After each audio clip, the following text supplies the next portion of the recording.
Hello everybody, Chris Rice Killatia here at the Brawlhalla World Championship Expo 2017 at Atlanta, Georgia, and we're here with Zeke, one of the developers of the game. How are you doing today? I'm doing great. Thanks for coming out.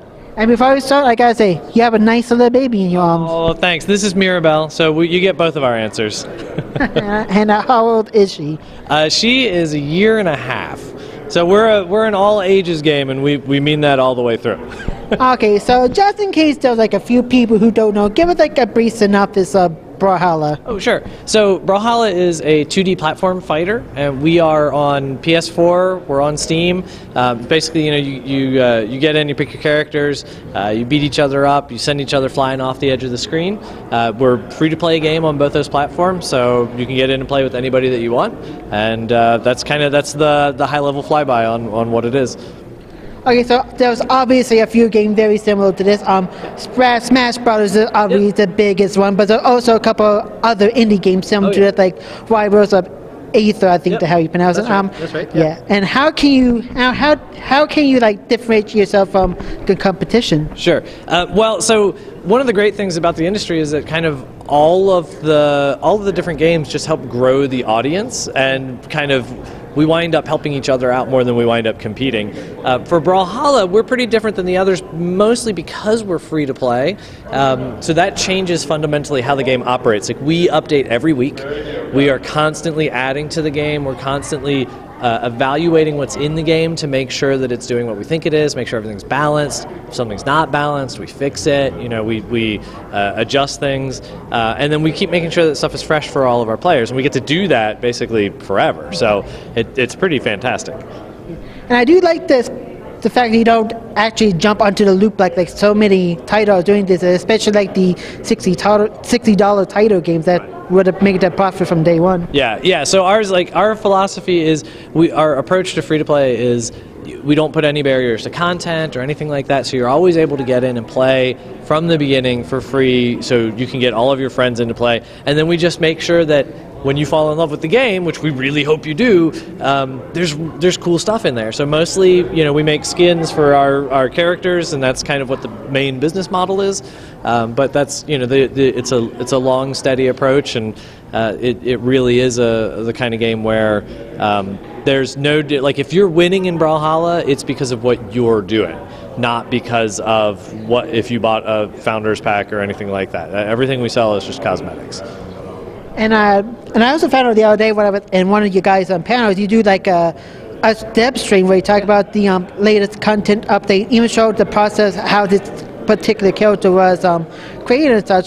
How important is that to get that to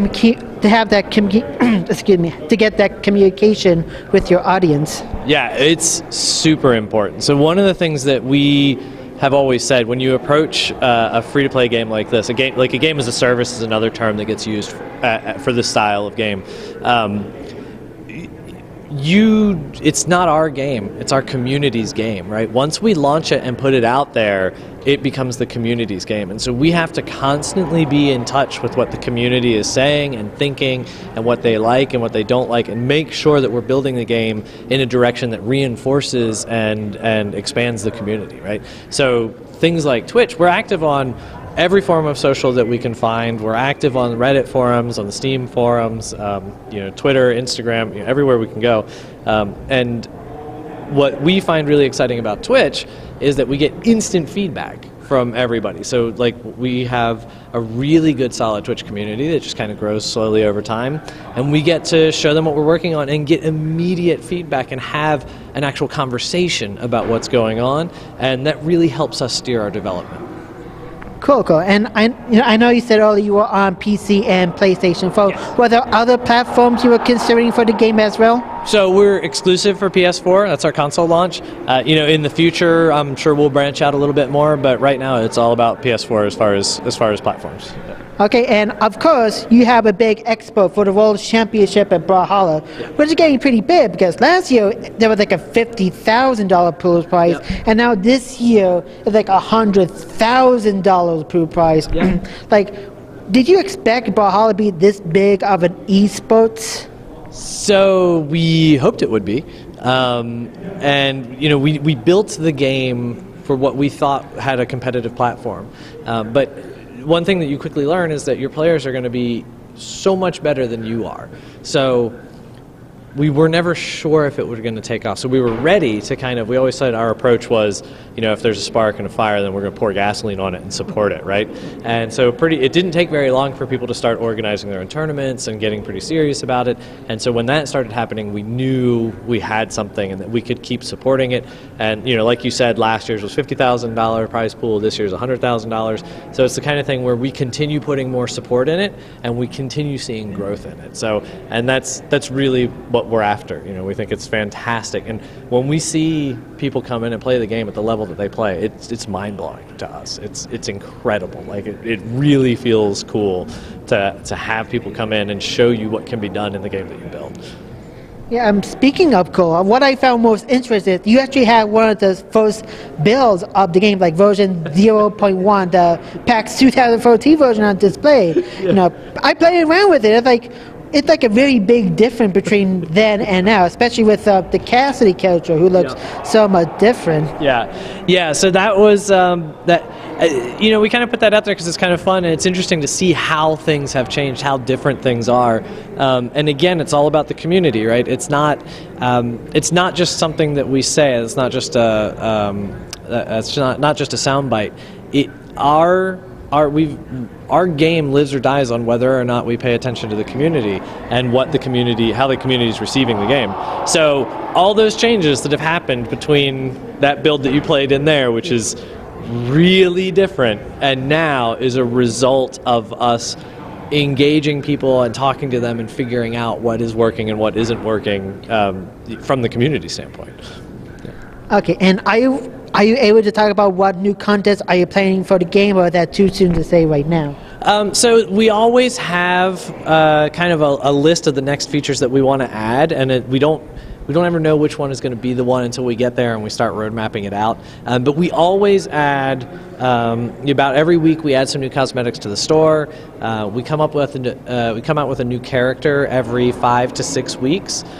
We just released Cannon, so that's a new weapon, and new weapons fundamentally change how the game is played, and we do that about every half a year, a little bit slower than that. So those kind of continue to happen just ongoing.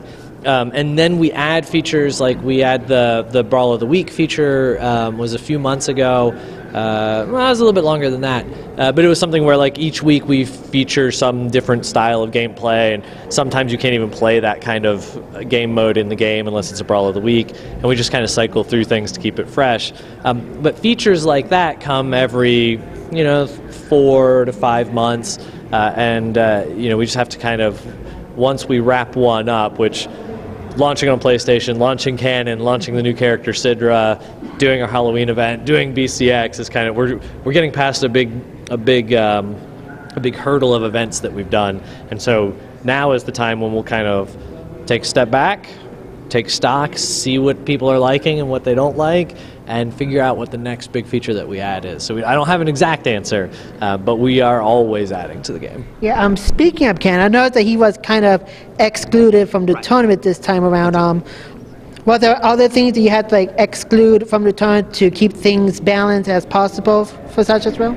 No, it really is just Syndra, and the only reason that she wasn't included is because there wasn't enough time for her to really become a significant part of the competitive scene.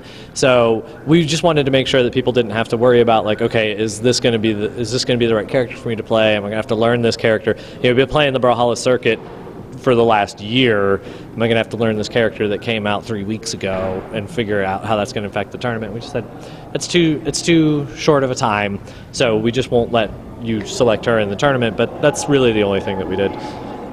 Okay, one final question, and this was a hot debate across all 5 panels. When are we finally going to get a clown character in the game? Oh, when are we going to get a clown character? You need to talk to Cupcake Debbie. He's really the best person to go after for clown character. It just depends on, every time we go to a character, we look at what weapon combination we're going to get, and we figure out who's going to be the best representation of that weapon pairing. And shockingly enough, it has not come to, oh, Clown, that's the best representation of a warrior with those two weapons so far. But, you know, who knows what the future has. Okay, well, I'd like to thank you for your time, Zeke, and hope you enjoyed it and have fun with your family. Absolutely. Thank you so much for coming. I hope you enjoyed the show. I have, and thank you all for watching.